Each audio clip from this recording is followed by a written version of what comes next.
Geek Tank Radio on 98.1 The Max. Welcome, everyone. We are the Geek Patrol, and our microphones don't have a stun setting. Today, we're joining you from Brandon Olmsted's pre-Halloween yard sale. I guess the Spirit Shop opened, right? And he's got to make room for the new inventory. The Spirit Shop. What are you talking about? Okay. He's got better stuff. Of all the times to shop at the Olmsted home, this is where all the deals happen, right, Brandon? So absolutely, you got to get rid of the stock that doesn't match the season's decor, because you got to change it up every year. Absolutely. So, anyway, welcome to Geek Tank Radio, everybody. I'm Joe Thorderson here with my friends Brandon Olmsted and Allan Gilbreth, and our buddy Max over there behind the glass. And if Brandon sounds a little echoey or what, I don't know if he sounds out of place. Brandon, there's a reason, because you're on a field assignment today, right? So absolutely. Last weekend we had Josh Mason come in, talk about Covington Comic Con. I had to go. Had to find out if it was good enough for the rest of you geeks. Okay. And so far, it's awesome. All right. Why don't we do our field report? Because we have a strategy, Brandon. We're going to talk to you. Maybe you're not going to stick around the whole show. And then after you're done, we might go a little heavier on science and some other stuff that you never like to talk about. And, while you're not around. Don't get me wrong, guys. I love science, but 8 a.m. on a Sunday morning, you're going to put me to sleep. Yeah. Okay. So, Brandon, talk to us. What's going on at the third annual Covington Comic Con? Okay, well, they have tremendously expanded this year, and I know Josh hit on it a little bit last week, but I didn't realize it's like they have taken over the second floor for gaming and panels. Okay. There's a ton of really cool vendors in here. We're seeing some great cosplays. Tanya Vandesteeg is here from Historical Haunts, and she is not being quiet at all. That's not one of her shortcomings. Yeah. Tanya knows how to project. Yeah. And, of course, I'm here with Alyssa and Savannah from MCFC doing our promotions for our con in November. But Santiago Cirillo's here. We got our buddies from the DeSoto County Ghostbusters. It's just there's a ton of stuff going on, and you wouldn't expect it in the little town of Covington, but they do it big. You got to give them props.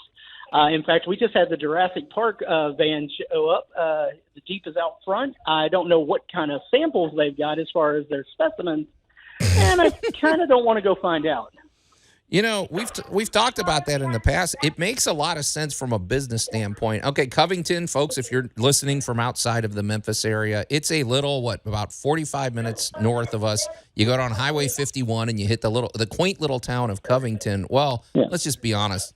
There's not a whole lot going on out there. But so if there's a convention, this is what the whole town is coming to. So I mean, it makes a lot of sense. So I mean, it is true. I will see pretty much everybody from Covington come through these doors today, unless they've got something else going on and they were here yesterday.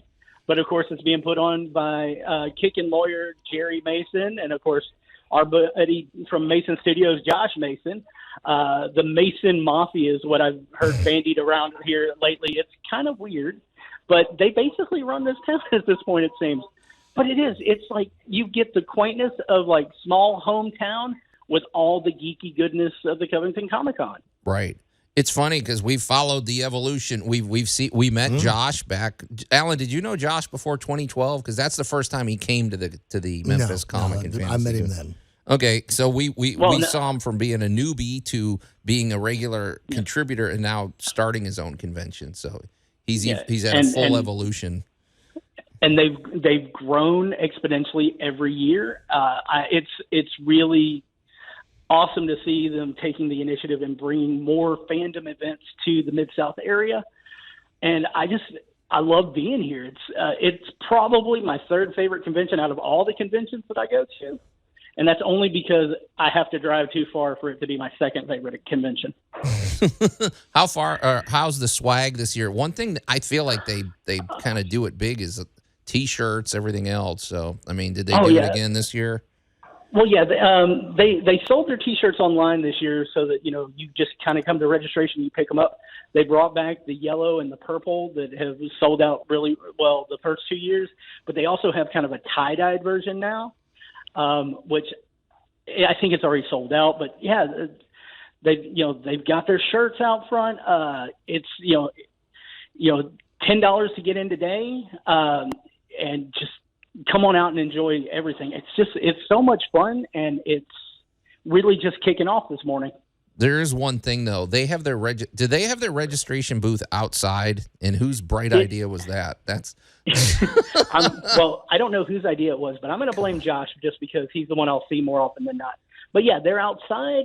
It's a little windy this morning. It's not nearly as hot as I was expecting it. Oh, good. But everything's going well. And again, just the fact that they've expanded this year, they've got a gaming area and panel rooms upstairs. It's good to see them growing. Yeah, I mean, we love Josh Mason and the whole gang over there. So it is kind of, we at the moment we're referring to this as our sister convention, right? I mean, they haven't done anything to embarrass us yet, right? With the if it ever comes down to it, and we fight, then it will be our rival sister. Right. Sibling rivalries are always good. Hey, do you remember the name of the venue? Because Brandon, there's still time for people to show up today. So what's you've got all day today. It's the Covington Civic Center, and honestly, it's well enough known that if you just put it into your Google Maps, it'll pop up, tell you exactly how to get here, and it's a pretty straightforward shot. And if you're coming from Memphis, to see you guys out there. Come on and give me grief for not being at the show this morning. Yeah. Well, hey, you're doing your duty, Brandon. So, but I go above and beyond for our listeners, Joe. There you go. Just go to Covington. The only beef I have is that what's her name? Tara from they have a great ice cream shop there, but because she's helping run the convention, the shop is closed today. So that's the only downside of this whole operation. That's true. Her ice cream is amazing. The first year they actually had some here. Yeah. And it was just, it got me addicted. And now, of course, they don't bring it to the Civic Center, so I'm kind of out. All right. Well, Brandon, you're doing your duty. We'll be there in a bit when we're done with this. And sounds good. All right, man. Later. All right. Good luck. See you guys later. All right. Bye. See ya. This is Geek Tank Radio. We're going to take a quick break, and we'll be right back. You're listening to Geek Tank Radio on 98.1 The Max. It's like listening to wizards yodel in parcel tongue. The Geek Patrol is back. What's the parcel tongue term for these guys are idiots? Yeah. No, only. Yeah, cobras have a separate dialect on that one, but all snakes agree on that. It's true.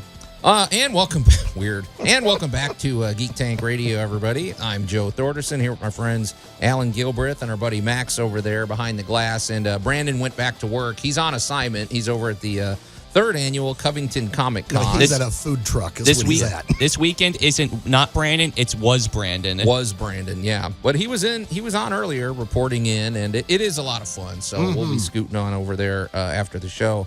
But now when Brandon is not here, we get to lean heavier. I could talk science. I could do a whole show with you, Allan, talking about science. Brandon, let's be honest. It's not his most his favorite topics, but let's talk a little science while Brandon's away. Hail science! I feel like this could stray into other themes too. You were telling me about this before the break, Allan. But what do you got for us today? All right, let me just ask the question: have you ever had a pet? Of course, yeah. What'd you have? Dog, cat. I have a cat now. Cat? Okay. Yep, so. What was the upside of having a dog or cat? Well, what is it? Companionship. Yeah, okay. I guess, what's the downside? The cleanup. Yeah. I mean, let's face it. What if you could have all the upside with none of the downside? Right. Okay. I see where you're going with this. All right. Congratulations. You remember Teddy Ruxpin?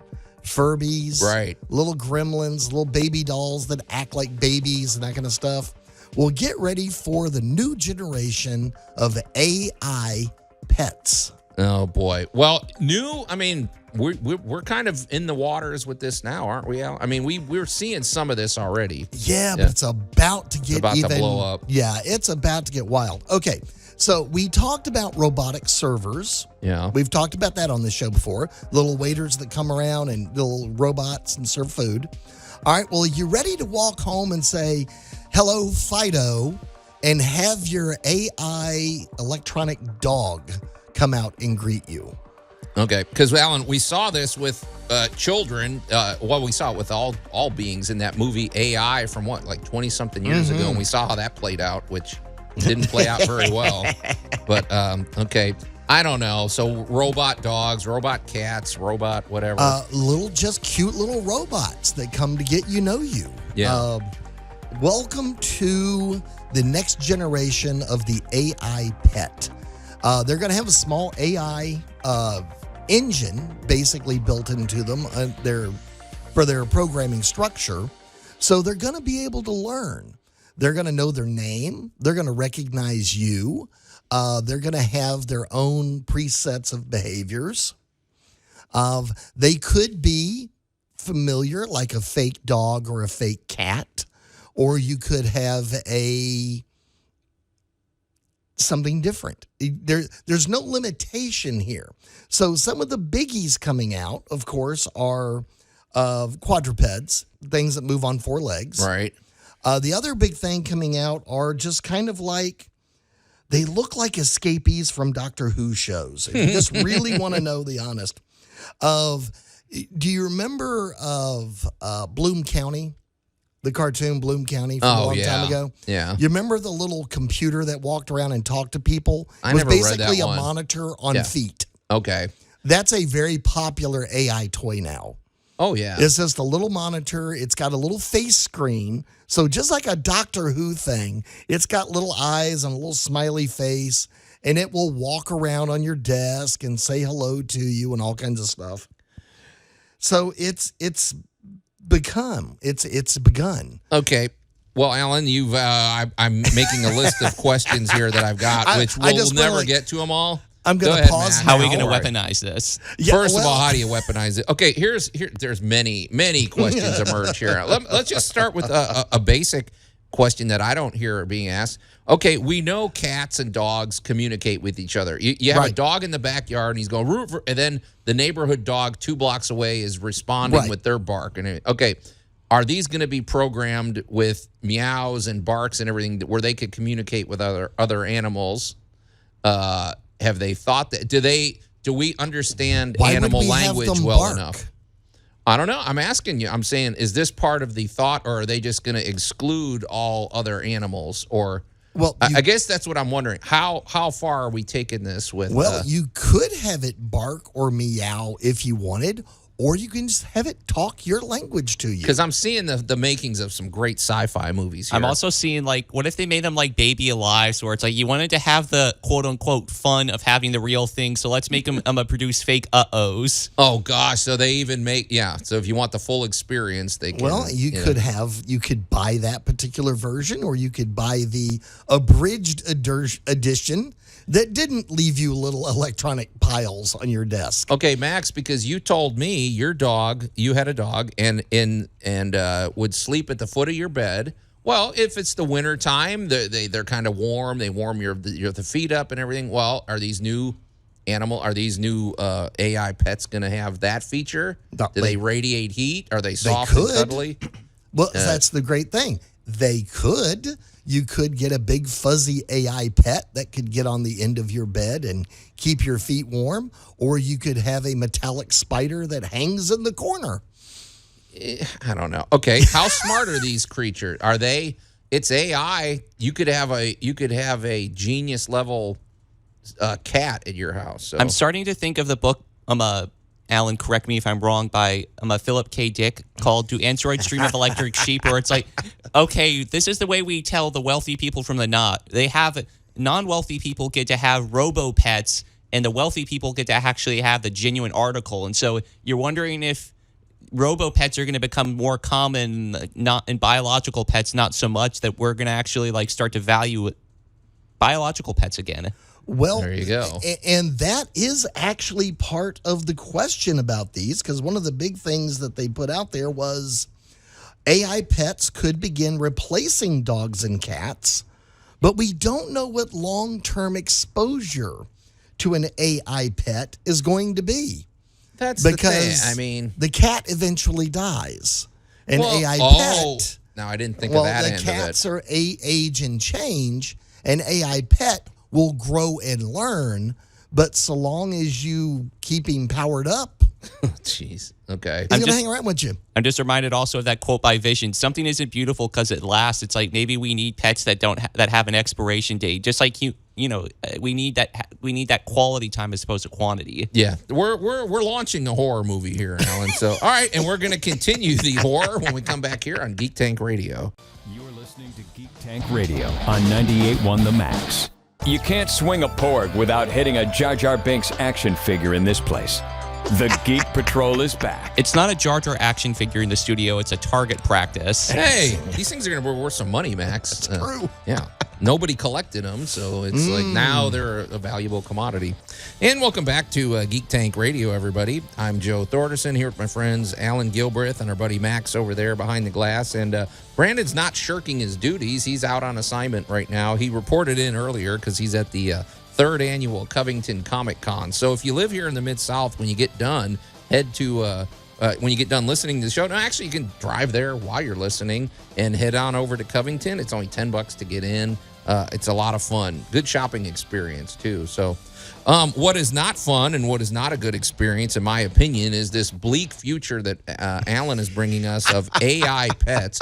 We've already got every other facet of life, being AI inspired. Now Allan wants you to get rid of Fido and Fifi the cat and get yourself a robotic version of those. Allan, it doesn't even take you don't even have to be a science fiction writer to figure this one out where this is going. So, but there's a lot of things here. I go back to the days when Furby got banned by most intelligence agencies. Because I think that requires explanation. Furby was around when you were a kid, right, Max? So maybe I can't Furby remember. was the 90s. Furby was a technological pet. I just remember this thing called Fwady, not Furby. Oh yeah, Fwady was afraid of everything and wanted you to know. Furby wasn't. Okay. Furby was the one that spoke Furby language, but the more it was around you, the more it learned your language. And it was kind of like a little gremlin in the fact that it would actually eventually begin to speak English, which meant that it was being run by a randomizer of algorithm plus the ability to record its environment. I just see a lot of immature kids saying bad things in front of Furby.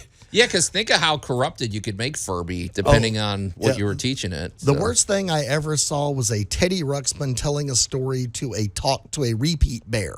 Oh man! Somebody at a toy store had the bear that repeats everything you say sitting there with a Teddy Ruxpin. And it was just the most bizarre thing you ever saw in your life. Cursing like a sailor, or Teddy was telling the story, and the other one was mocking him. Can that one keep a beat as well? Oh, actually, Smart Toys nearly divorced a pair of friends of mine because they had one of those repeat bears, and they had played with it and accidentally left it on. Oh, God. And gift wrapped it and put it under the tree. And what would happen is, as every married couple does, you would holler something across the room to you're in the living room, they're in the kitchen, and you're like, hey, did you pick up the newspaper? And then you would hear, right after that, you'd hear, right. And it sounded like somebody was mumbling under their breath. So it was kind of like, well, I just asked you about the newspaper. Well, they hadn't answered yet. What you were getting was the echo from the bear. That's trapped in a box. And oh my tree. gosh, they each thought the other was mocking them every time they asked a question for 2 weeks until they figured out that toy still was turned on. Okay, Allan, here's another thing. You remember that episode of the Orville where we were talking about Isaac's? That was a great one in season 3 where spoiler folks, where they basically explored it's a moral question of, if you give artificial intelligence the ability to feel pain and suffering, are you actually inflicting pain and suffering on a living being, even though it's an artificial intelligence? And so with that logic in mind, what sort of feelings are we giving these pets? Because if they're not empathetic, or if they don't want to, cuddle up to you or whatever, that's not how a normal pet acts. So, and then, I don't know, there's all sorts of ethics involved. I kind of explored this question back when I was in college and took philosophy. I was wondering whether or not artificial intelligence actually experiences pain or mimics the experience of pain. Like the way we flinch when we say ow and everything, it's because we're feeling pain. But you wonder if artificial intelligence actually feels pain or is just mimicking the gestures.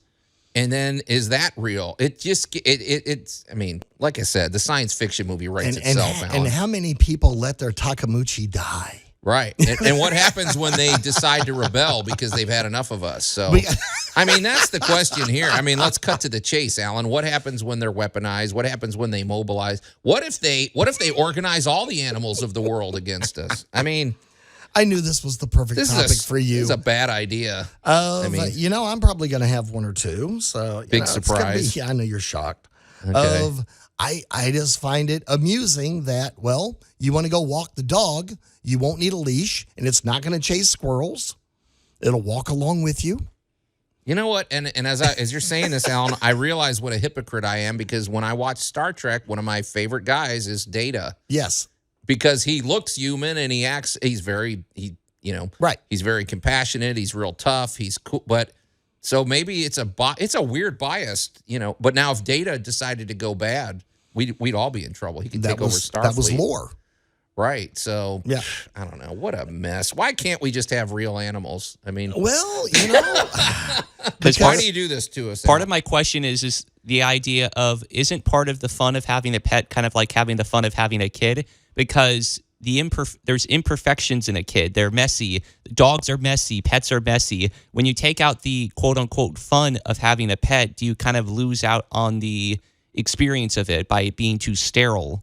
Right. Well, I mean, this gets into theological question of free will and all sorts of things. And it's just, I don't know. I don't think we're qualified.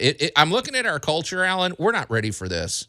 We don't need the, can we, Well, I don't like it. I'm going to read this little thing here. It says, similar to a real pet, Emo, which is the little walking around computer, evolves over time. In this case, through advanced internal sensors and AI processing models to give the little robot the ability to learn, communicate, and bond.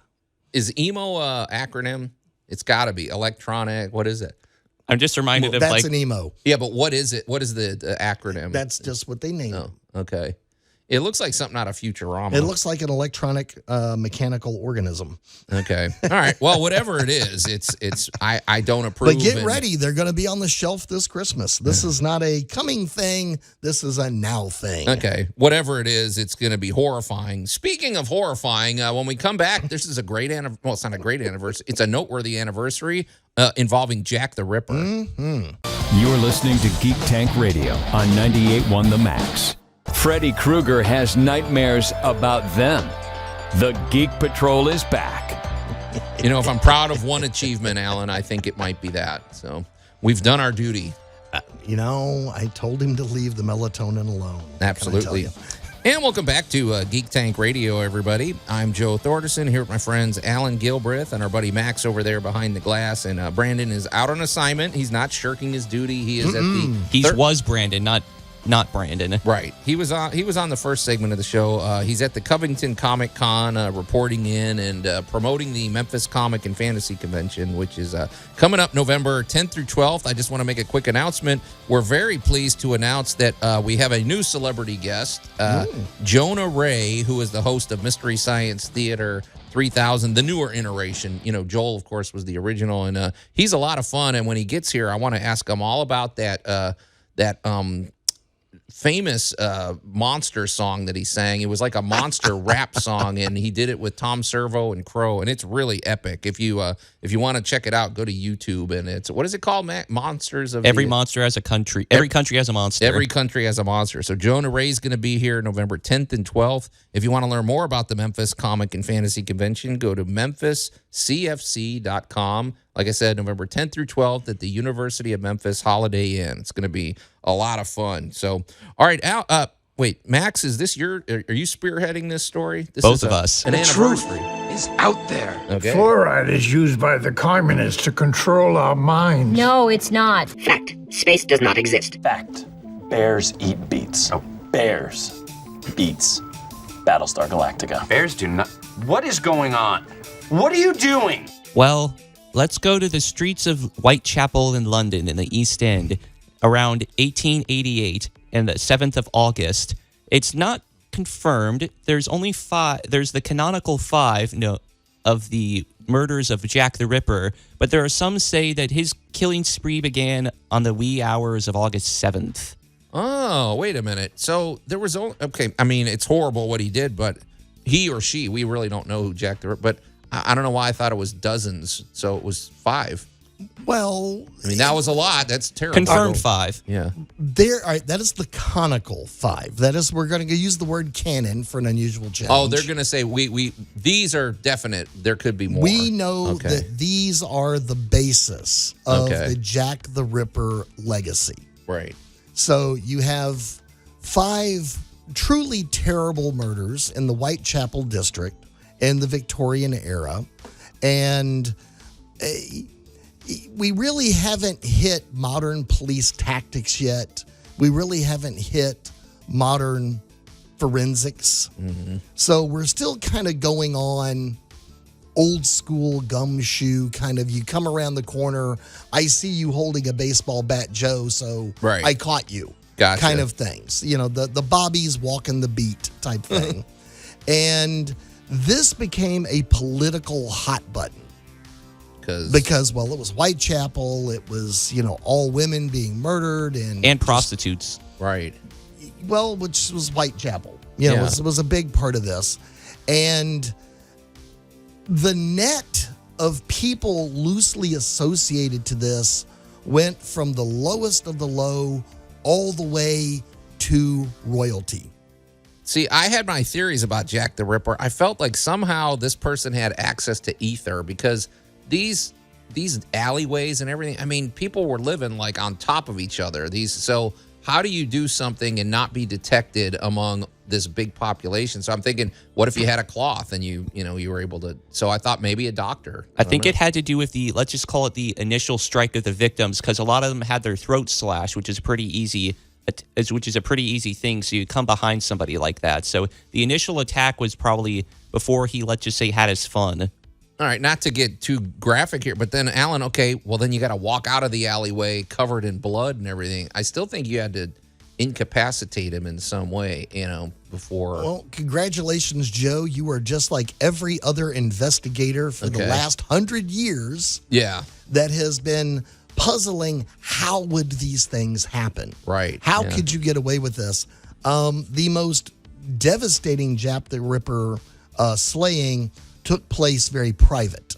Okay. It wasn't in an alleyway. It was actually in the person's bedroom. And that was the person most, we will say, destroyed by Jack the Ripper. Okay. So it was a matter of time, opportunity, and Jack the Ripper has turned into one of the most investigated crimes in history. That's what I'm wondering. I mean, they don't they have suspects though? Like, I mean, obviously they're all dead, but don't they have some that they? Well, they have about between 5 and 10, depending upon the investigator you go with. Even down to Lewis Carroll. Oh, come on, really? No, seriously. Lewis Carroll. Mm-hmm. Well, I would like to think he didn't do it. So, well, according to the last investigator in on this was a former police volunteer by the name of Sarah Bax Horton, who has a great lineage with this. She is the great-great-granddaughter of a policeman who was on the original Jack the Ripper investigation case. Now that's interesting. Yeah. So, doing reverse forensics, she has matched all of the witness descriptions. She's totally started from the back end. Right. Instead of starting at let's analyze the crime and the victims and this, she started at the backside of it and worked her way backwards. And she has come up with a man named Chaim Hyams that was supposed to be the Whitechapel murderer. He was a cigar worker, so he had access to all of the cutlery that he would have needed to have been Jack the Ripper. Okay. He was also known to be an epileptic and an alcoholic. So he is the current front runner for being Jack the Ripper. But as the same thing can be said about all of the investigations. There's really about 5 primaries, and they all basically wound up out of the country, dead, or in an asylum all around the same time period. So that's why the murders stopped. Yeah, it's a horrible thing. I don't know why we're all fascinated with it, but you kind of can't help it. Well, true crime is sort of interesting. I hate to say it, but whatever. So I don't want to say happy anniversary. I don't know what to say. Max, thanks for bringing us this. We're signing off on a great note. But anyway, happy breakfast. It's time to get out of here. So until next week, we are the Geek Patrol, and I am Joe Thorderson. I'm Maximilian. And I'm Allan Gilbert, reminding you to pet your little electronic dog, and for heaven's sake, remember to change those batteries.